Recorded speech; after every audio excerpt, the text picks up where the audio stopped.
Coming up on today's podcast, we play Wrestler or Politician, talk about Andor and Rogue One, discuss the theatre productions Glengarry, Glen Ross and My Neighbour Totoro, and ending with a discussion of banning social media. I'm Matt Morris. I'm Sarah Johnson, and we have... nothing to bring. Perfect. Almost seamless. It's like we never practiced, rehearsed, Yes, like, no, ever wrote it down in the past. No, absolutely. So we are recording this as England kick off their first World Cup game against Croatia this evening, which may or may not be on a screen over here to my left. And I asked Sarah just before we came on to record, does that interest her? I knew the answer was going to be, no, I have no idea. And then I said, did you know the World Cup was on? To which you replied, World Cup. Yeah, exactly. That's not to denigrate people that like football. I hope you're enjoying the match. Obviously, I hope England wins, although Croatia is my favourite country that I've ever been to. It's beautiful. If you haven't been, go, is my recommendation. Whether or not you've got kids or don't have kids, actually, I think it's great for all the family or solo or couples. And it wasn't to mock you there. That's fine. I knew it wasn't your thing. You're not, and this is going to sound wrong. Yours isn't really a sporting household in terms of a spectator sporting, is it? Wow, I ran. That's not what I've just said. Well, I ran. You don't watch yourself running. Saturday. I don't watch. You don't watch yourself running. No, but when David Didal runs, there's a little, sometimes it puts a little map and I can follow him on the map. And I did that when he ran a marathon. Did he know? Yeah, he shared the link. I wasn't weirdly stalking him. It just sounds very strange to me. I am watching you as you run past my house or something. Virtually, because it was around a map. So okay. Visual. I wasn't actually watching him. But I didn't expect for you to be interested in football, really. MMA as well. Oh, I think you've said this before, actually. Yeah. So I used to do MMA badly, but I miss it enormously. And unless you were sort of leathering barrels out of somebody, can you do MMA well? Me? Anybody? Yeah, definitely. I'm just not one of those people. I'm not built like that either. But did you ever get into a proper ring in a proper match? Not in a ring, but I did a lot of sparring and a lot of grappling. And I'd mainly compete against men because not many women came to the club. Okay. And sometimes I would beat them. How many men did you lock in an armbar? Loads. Good to hear it. Absolutely. Oh, yeah, because you like wrestling, don't you? I do, yeah. I've got, look, I have a belt here, which is on my shirt, which suggests a wrestling belt. Well, that. What did you do? Sorry, can we just come back? What did you do there? What, MMA? No. When you talked about wrestling, you did a hand signal. Did you say you like wrestling, like in sort of finger inverted, for those not watching on YouTube? I have no idea. I didn't realise I did it. It was probably to mock wrestling, but I know it's really important to you, which moves us very swiftly on to a game that I've provided called Wrestling or Politician. This is great. When was it? It was couple of weeks ago. Yeah. Yeah. By the way, England have a penalty. Already? We're 10 minutes in. We're 10 minutes into the game. Quick. England have a penalty. Come on. What? I mean, it's only a 90-minute game. People score at all points in the game, don't they? Quickest scoring within 10 seconds. Yeah. So a few weeks ago, we did Star Trek or Shakespeare, which was one of the best games we've ever played on this podcast.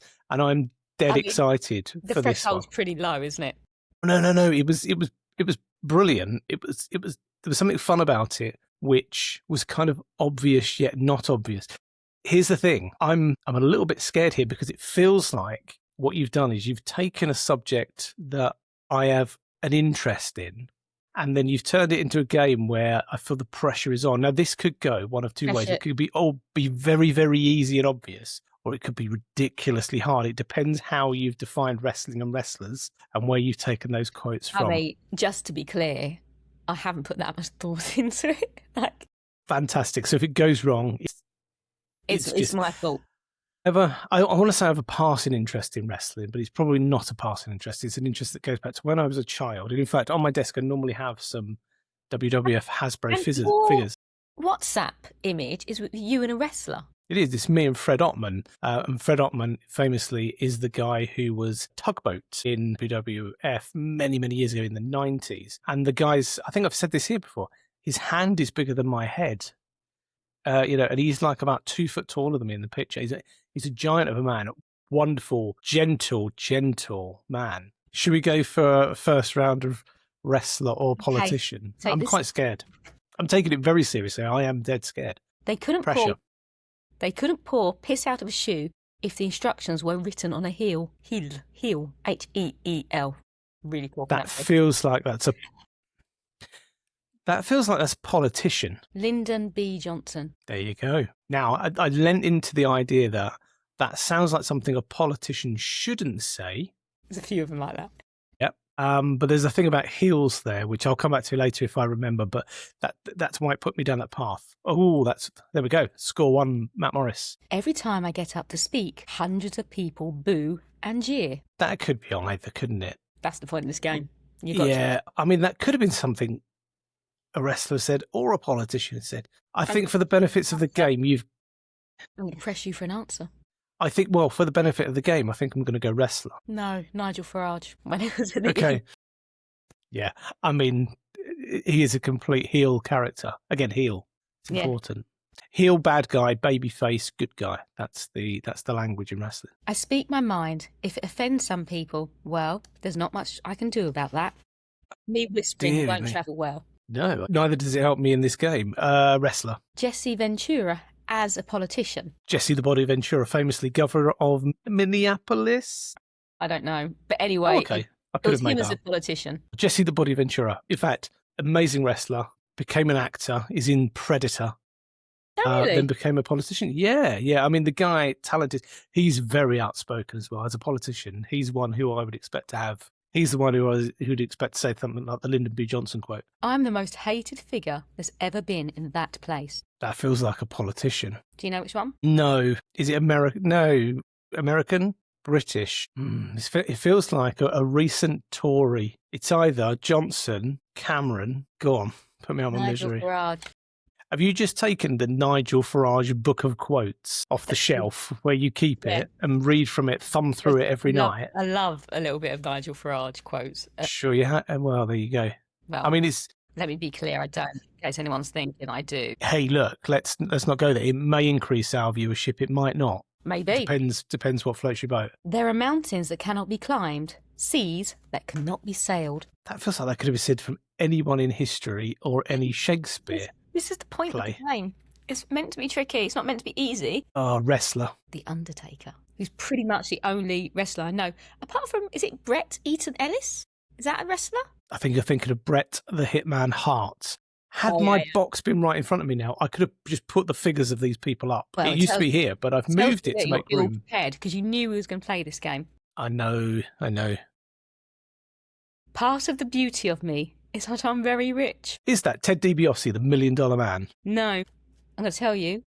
Go on. It's Donald Trump as a politician. Who is in the WWF or WWE Hall of Fame. He has appeared multiple times on WWE television and live events. He has very close ties. I watched a newsagent. This is where the game come from. And it was talking about Donald Trump and his wrestling escapades. And I thought, wouldn't it be good if we'd done wrestler versus politician? And it was harder than I thought, getting the quotes. Well, I'm surprised you can get some of the quotes. I mean, you could randomly Google wrestlers and get quotes. It's hunting through them to find one that sounds it was difficult, I have to say. Political. Shakespeare versus Star Trek was a lot easier because... Sure it was. DC Bradshaw bought me a book of Star Trek quotes, so it was really helpful. By the way, a few minutes ago I said that England had a penalty. It's a good thing this goes out a few days from now, because if anybody was listening live for the scores, England have scored that penalty. I think it was Harry Kane. Well done, Harry Kane. Wrestler or politician? But Harry Kane. Great supine. I don't think he'll be either. Sorry. Great supine protoplasmic invertebrate jellies. Don't make me say that again. I feel like you need to. I feel like the first word wasn't right. Great supine protoplasmic invertebrate jellies. I'm just going to go wrestler. That's Boris Johnson. Was he describing himself? I don't know what he was doing. I don't know. It was in 2013. I think it was just on one. We have a few more. Do you want to carry on or do you want to stop? Let's go rapid fire. Okay. An appeaser is one who feeds a crocodile, hoping it will eat him last. That's brilliant. That feels like wrestler. Winston Churchill. Oh my goodness. I'm the best there is. The best there was, and the best. The best that there ever will be. Bret the Hitman Hart. Yep, well done. Let Trumpomania rule again. I mean, I could say Donald Trump, but I feel like that has been said on WWE TV. I'm going to press you for an answer because otherwise Wrestler it's going to then. be tedious. Wrestler. Hulk Hogan 2024. Hulk Hogan, probably at a Donald Trump rally. Yeah, I think it was. Yeah. Yeah. You have the charisma of a damp rag and the appearance of a low-grade bank clerk. That's my insult to you, Matt. Wrestler. Nigel Farage to the EU Council President. Oh my goodness. Just put the Nigel Farage book down already. Thank you, Nigel Farage, for making it slightly easier. I hope you enjoyed that. I enjoyed writing it, and it shows that Matt doesn't understand the difference between wrestlers or politicians. Can I also, I know we've already started with that, but can I do a section called clarifications and correction? Please. What did we get wrong? No, it's only me. It's only me Okay. that got things wrong. You were fine. It was me that was the absolute div. So I gave a wrong website address for my own platform. It's pectech.org. So pectech.org. That was one mistake. Worrying that I don't know my own website, but let's not go there. I said that I flew to Nigeria and back in premium economy. No, I didn't. It was just economy. I think you said premium, because that confused me at the time. I thought, is that not the better one? Yeah, no, it was just economy. Yeah. And I also moaned quite a lot about my husband's friend, like ruining my setup, my camera, my microphone. So I was like, said to my husband, Daniel, you've got to sort it out. It's your responsibility. And he said, okay, put your laptop down and plug it in. The light worked, the camera worked, the microphone worked. I just didn't plug it in. So those are my clarifications and corrections. I mean, that is a pretty big... You took at least 2 minutes of a 48-minute podcast to tell off a guy, demand an apology, and we said we would then publish the guy's apology on our podcast. And he had nothing. And you were wrong. I was very wrong. Now, we should also clarify for this, for those who are watching on YouTube, another episode where one of us isn't in our regular base and Sarah is in a hotel. She's taken her own tea bags, which I'm going to applaud you for, because I've always been a person who drank a lot of tea, yet was never really wedded to one type of tea bag in the past. Yeah, I know. All right, you're going to tell me off here. But what I discovered recently is I could not make a good cup of tea. Like in our house, I just couldn't. I like the fact you only just realised your tea is absolutely awful. You have it really milky. Look, I don't criticise you for how you have your tea or anything else you do. But look, tea's tea. You have it the way you have it, right? Okay, I have it. What I mean by recently, it was the last few times I've made a cup of tea in the house, it's been terrible. And it all comes down to the tea bags. I completely changed the tea bags to the brand that you've got there. Other tea bags are available. So if Yorkshire Tea wants to sponsor us, here we are. I feel we're more of an energy drink type of show. No, I don't drink any energy drinks. I do, you see. I tell you what, I need to. So what I was moaning about before we started recording is that I left at 4 o'clock this morning. So I was up at 3:30. Only takes me half an hour to get ready. 4 o'clock to drive to Exeter. And I arrived at Exeter at 8:30. So an energy drink would have been nice. I did have coffee, which is very unusual for me to try and wake up this late afternoon. Because I also had a session with Nathan to talk about resilience. So it's been a really busy day, really tiring. But you rolled out ready for another episode of this podcast, and we are grateful for it. Had a little nap as well. I think we were both napping at the same time in Not prep together. for this. So very clearly we are in different places, as you can see on the screen.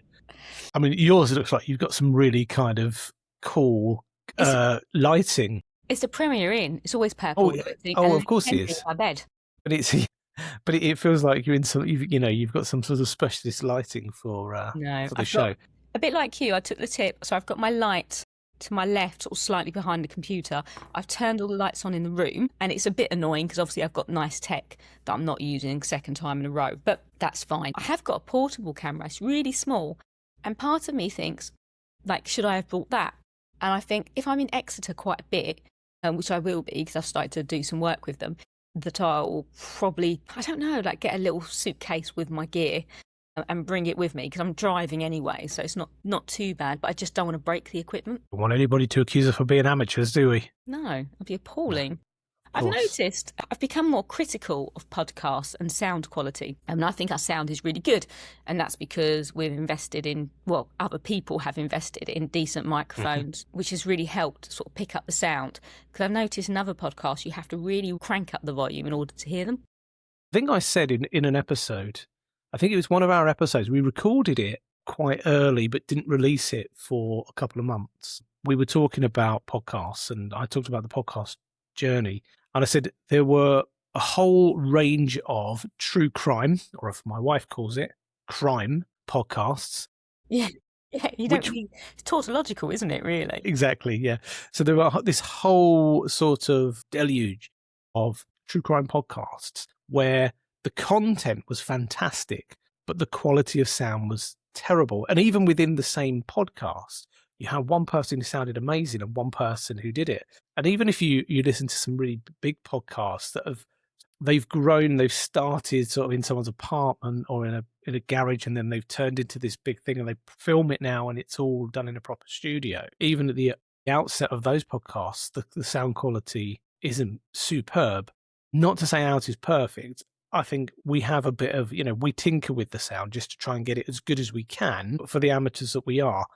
And I think I said to you before, if you listen to this podcast, it sounds fantastic. It sounds really good. In terms of sound quality. If you look at our faces. If you look at us, it's a bag of old spanners, isn't it? So anyway, talking of quality, last time out, the two things. Number one, we had a little bit of a review of The Mandalorian and Grogu. And then I also said... And Andor. I finished Andor. We talked about Andor. Oh, right. And I said we'll come back to Andor. So how do you feel about Andor? I finished Andor and then we immediately watched Rogue One. And there's bits that weren't resolved with Andor, which I find really frustrating. So I've made up lots of stories in my head.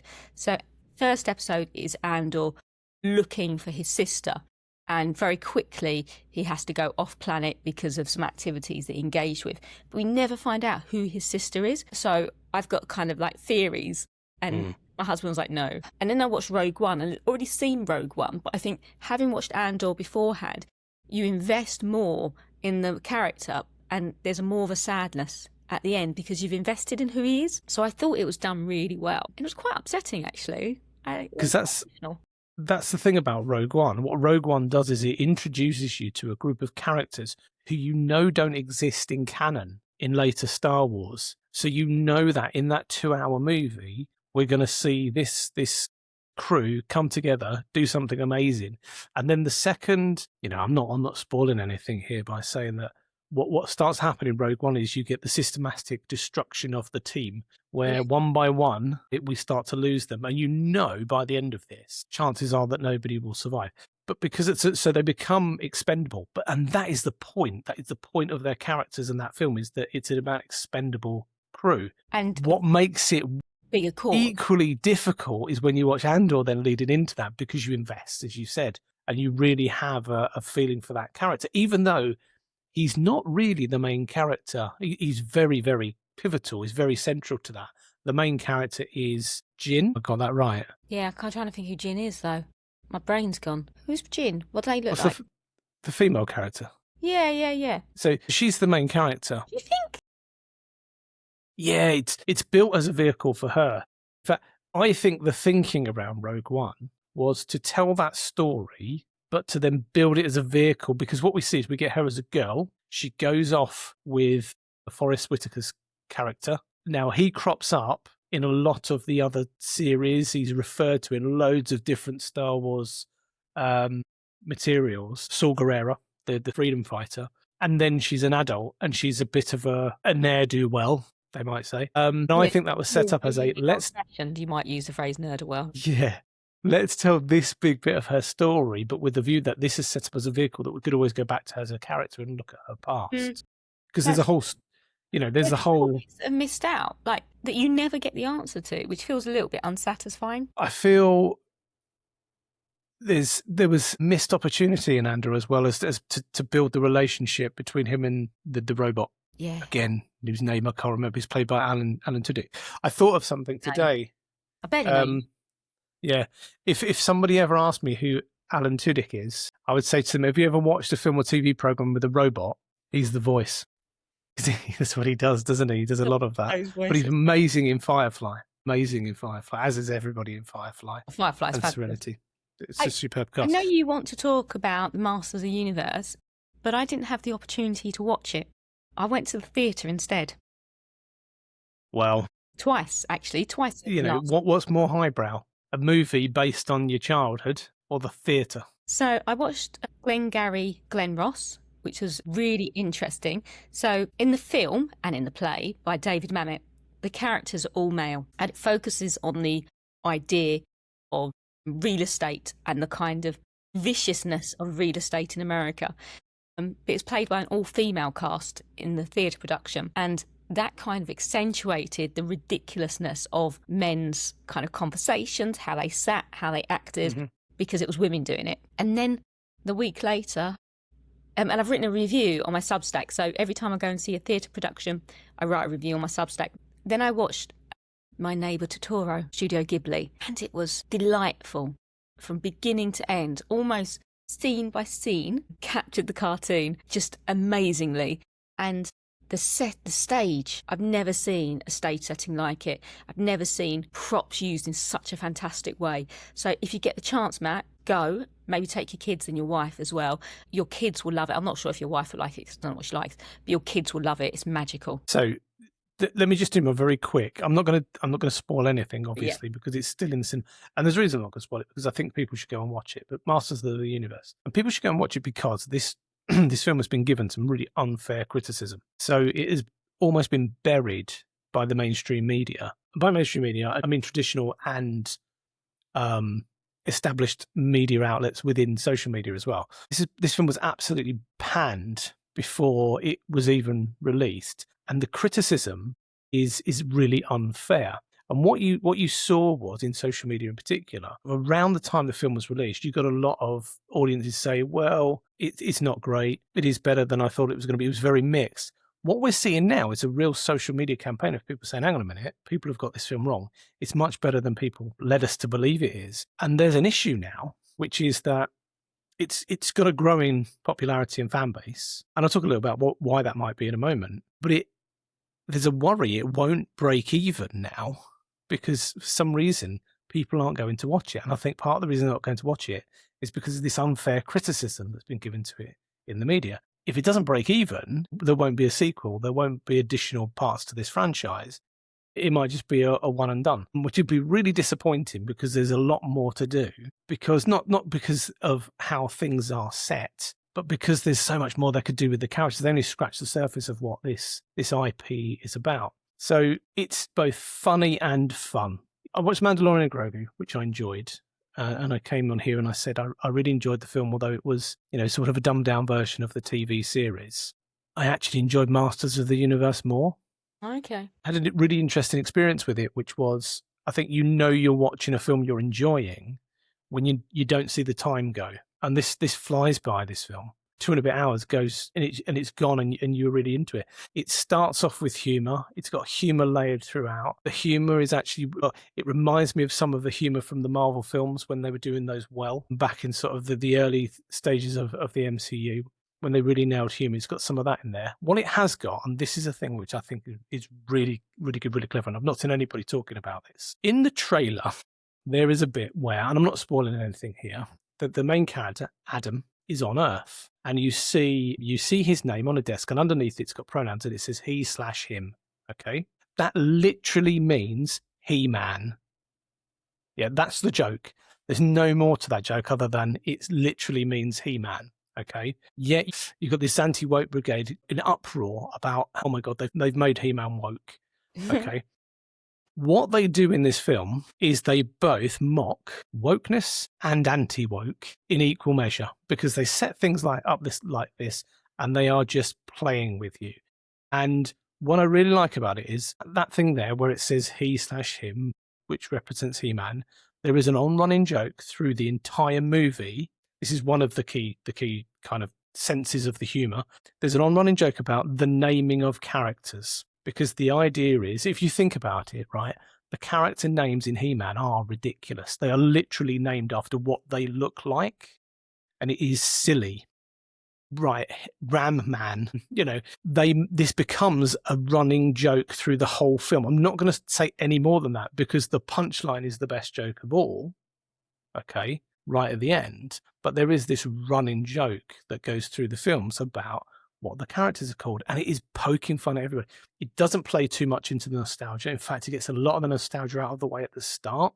So whilst it is not nostalgic in a sense, It's not playing too much. It's not doing things for the sake of doing things to just kind of go, hey, look, it's He-Man and isn't this cool? Isn't it fun? And you pick things up, and lots of the stuff is just layered in the background.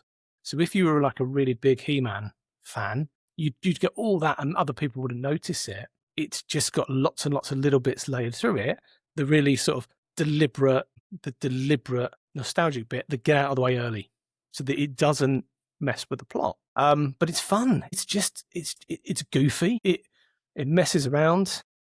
I'd say to anybody, if you're a fan of that as a child in the 80s, go and watch it. If you want to watch a really good kind of family 80s action adventure, go and watch it. It's got something in it for everybody. It doesn't, this is the key thing, it does not take itself seriously in any way, but it never goes over the top. It works as a really good family film. It knows what it is. It knows what it has to deliver in a way that some comic book adaptations or toy line adaptations have never been able to do. It works. And so the criticism of it is really, really unfair. And I hope people do go and watch it, because they do leave it, I don't mean, cliffhanger or anything, they leave it with enough left for them to do more later. Yeah. So you began this conversation by talking about social media and it being unfair to He-Man, Masters of the Universe. It will be of no surprise that I want to talk about the social media ban for under 16s.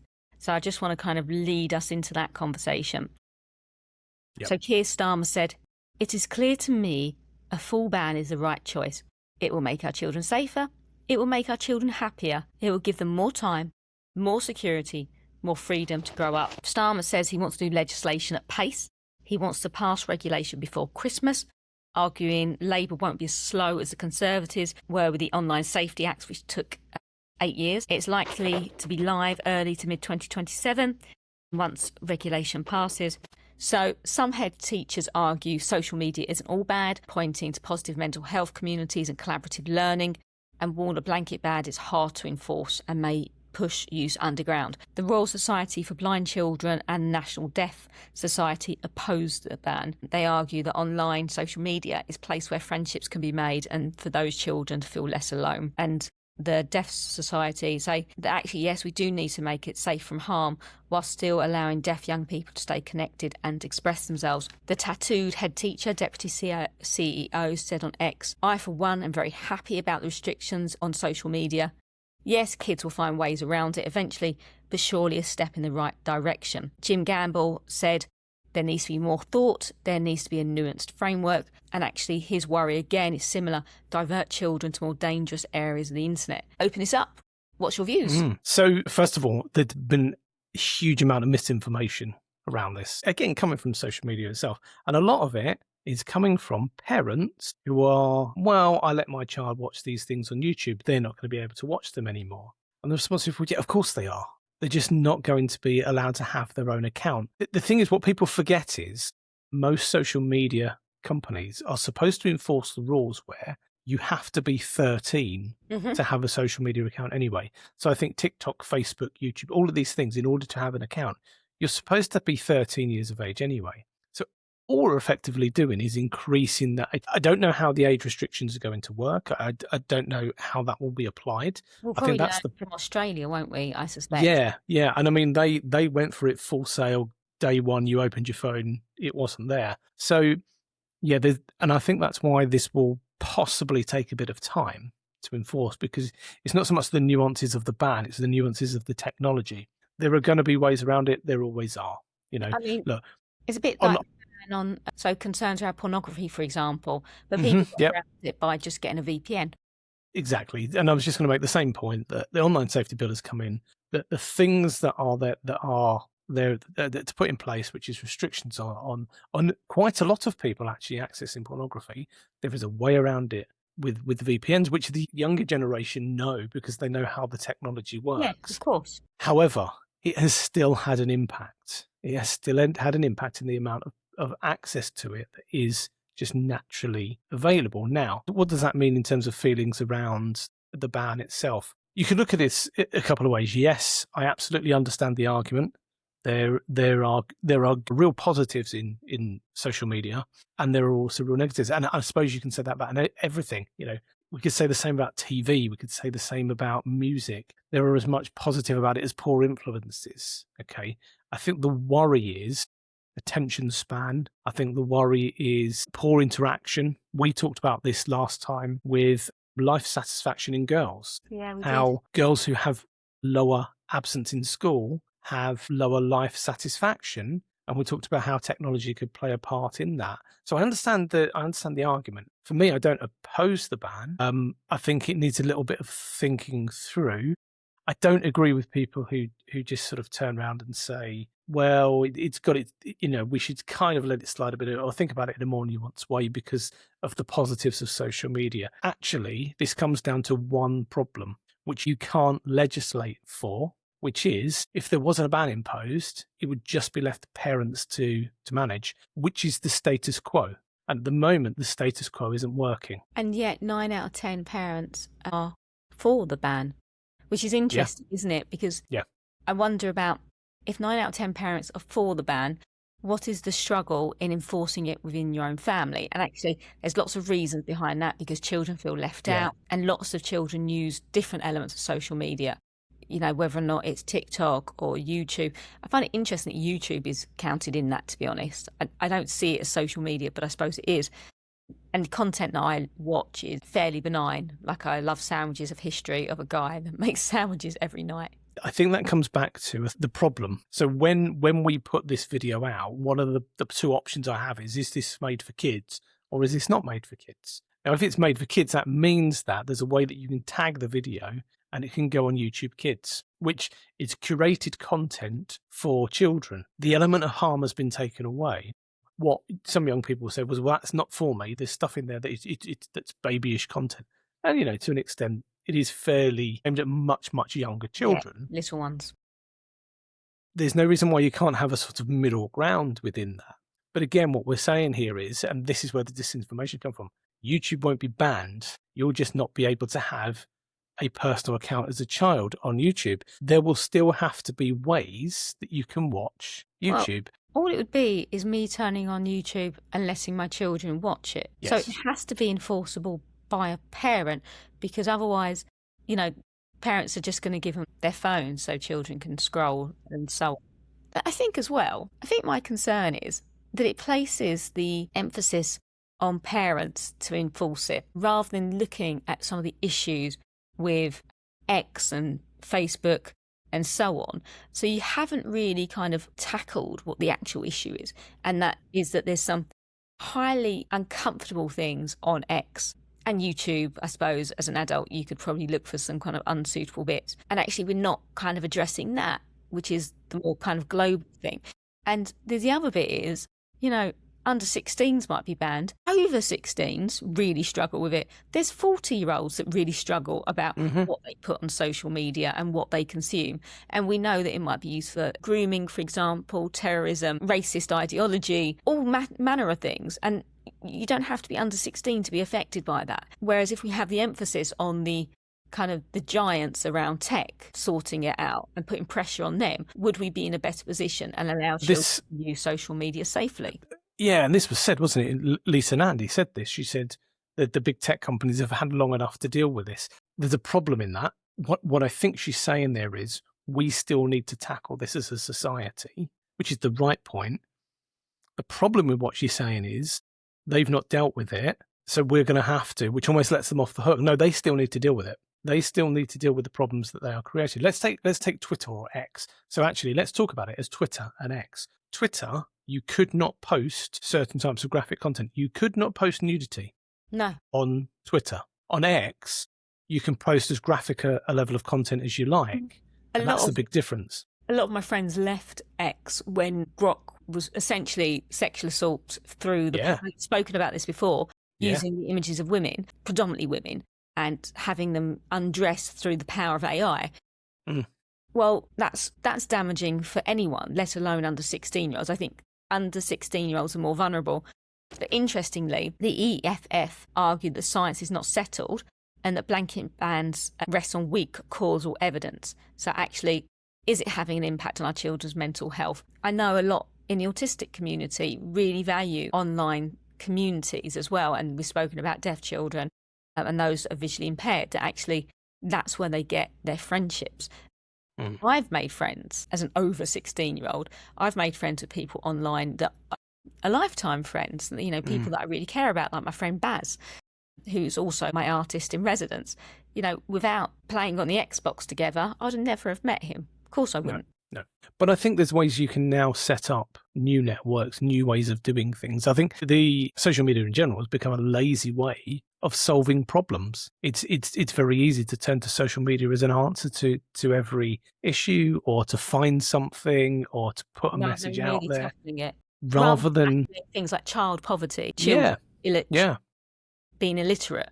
Rather than tackle these real problems, let's do an ice bucket challenge and put it on when nobody's actually making any money for charity. Let's be really clear about that. That was a long time ago now. That's probably like 15 years ago. Yeah, but there have been similar things that have come up in the past. That's the one that stands out because it felt like the start of that idea. Nobody's actually making any money for charity. People are tagging you into a video to say, throw a bucket of ice cold water over your head so that we can all watch it and laugh, and you tag someone else, and that raises awareness. No, it doesn't. It doesn't raise awareness of the problem. What was the cause behind Ice Bucket Challenge? ALS. I can't tell you. Was it? My point, I couldn't tell you that. I couldn't tell you why we were doing that. Exactly why I remember that. I tell you, most of the people that I watched in my circle of friends who did that, I don't think they could tell me why they were doing that. And to bring this full circle, we do talk seriously about things here, but I look at the way that I use social media, but I use it less and less now. I probably use it far less now than I've ever used it in my life since its inception. If you think of all the things that go wrong for us, as an educator, 90% of the problems that I have to deal with a lot of complaints. 90% of the problems that I have to deal with as an educator that involve stakeholders, parents, all these things, are created by social media. I did a piece of research as well, which was looking at social media and the impact on children. And I interviewed a lot of kind of school teachers. Now, the issues may not have started on social media, but they certainly ended there if they hadn't been. And you said this yourself. When you come back to the things that are going wrong, in 100 years from now, when we look at the decline of cinema, and not us, because you and I won't be here, unless they have cryogenically frozen heads by that point. Futurama. Let's just assume absolutely. You, me, and Walt. Let's just assume that is a thing. 100 years from now, when they look at the decline of cinema, and the question is, well, why don't cinemas exist anymore? Part of the reason for that will be what happened in the breakdown in the reporting on films. So we used to take it for granted that you don't tell somebody what's happened in a movie, you let them watch it.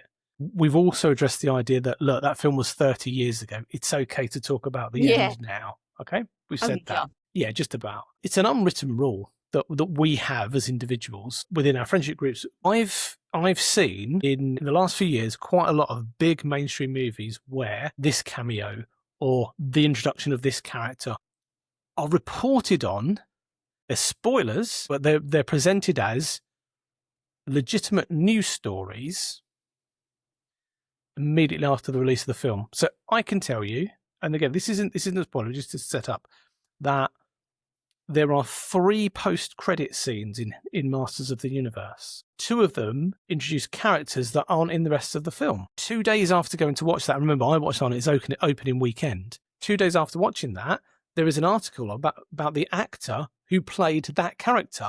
Basically, the headline telling you that character appears at this point, even though they've not been advertised. That's mainstream reporting. Spoilers. That is what social media is doing. Now that's to take a really benign example. But there's an irrelevancy of it as well. Like I read some theatre reviews of the productions that I saw, and it was irrelevant. Like it was really poorly written as well. And you done theatre studies as well, so you know that you had to write reviews in depth on different productions. But yeah, social media has kind of truncated actual real thought. So I kind of sit on the fence a little bit about the social media ban, because I think actually you're probably banning the wrong thing. But I also think that it will protect children. And in protecting children, how could I argue against it? But then the EEF say, actually, this may not be the case. But anecdotally, it feels wrong to let children be in a space that's uncontrolled. But then I also kind of think some children use it for community, and those children might feel isolated. And can't do a case-by-case situation because that's not what the ban will do. So I'm torn, actually, quite a bit. I really am torn. I'm going to put this into a more common sense approach then. Would you allow your child... I've directed that towards you, and I don't mean to direct it to you. I mean to direct this to parents. But would a parent allow their child to sit in a room full of strangers and have a conversation with them, not knowing who they are, completely open? Anybody could come in at any point. Anybody could take your information and your identity away from that. And that's completely unrestricted. Would you do that in person? Because all you're doing with social media is putting it online, where it's just as dangerous. You're creating the same situation. But I think we have got too comfortable with the idea of there is a wall, there is an invisible wall in social media, and there's not. I think as well, there's grieving parents of children that have killed themselves, and their voices are incredibly important, and they've got the worst part of social media. And if it can save one child, then it's worth it, right? Absolutely. But then you've still got the isolation of other children. So I think the thing is, though, you can build back up, can't you?